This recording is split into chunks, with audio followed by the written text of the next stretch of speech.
kusoo dhawaada qaybtii labaad sheekadii la magac baxday ha ka fogaan jacaylkaaga. alaab waxaa halkan ka soo jeedin doona walaalkeena Zayd Musamil. fadlan haddii aad ku cusub tahay channelka subscribe saar, like, share na u dheh asxaabtaada si ay kula dhageystaan sheekadan aad ku xiisaa badan. idinkaga kala dhex baxo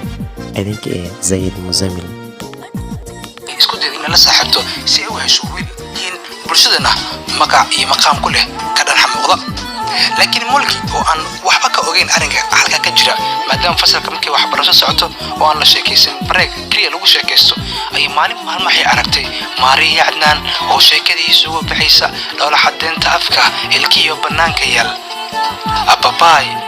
gabadhii oo Maariya ah oo aad markaa u dhowla cadeynaysa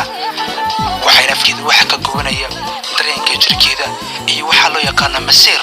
ay dareentay ka hor maalintaana ma aysan ogin xaaladda noocaasi oo kala in Cadnaan ay u gali karto gabadhii mulki ahayd lagu magacaabayna aad u soo sheeka dhameystay waqtigii bixida iskuulka la gaaray mulki ayuu isku dayay inuu yimaado mulkina goor hore meesha ka dhaqaajin intuu san iimaanay baxday waa uu yaabay su'aalo isweydiiyay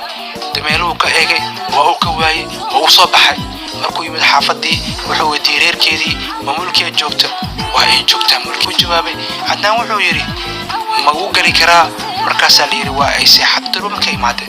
kama qasay wadada xaska jeefta galabta ayaan soo maraya insha Allah haddii Ilaahay rabbi oo marka raali u ka noqday mulki dhashay tiri oo iska soo baxay ninkii Cadnaan sheekadiisii baasharkiisa gurigiisa kala qorshiisa wuxuu ahayn maqribkii galbi markii ay caadi sheekadu noqoto inuu yimaado weydii waxa ku dhacayo inay xanuunsatay iyo arrin kale inuu ka wareysto ka soo qaadinba in arrin weyn markaa ay jirto laakiin su'aalo iska weydii waxa keenay in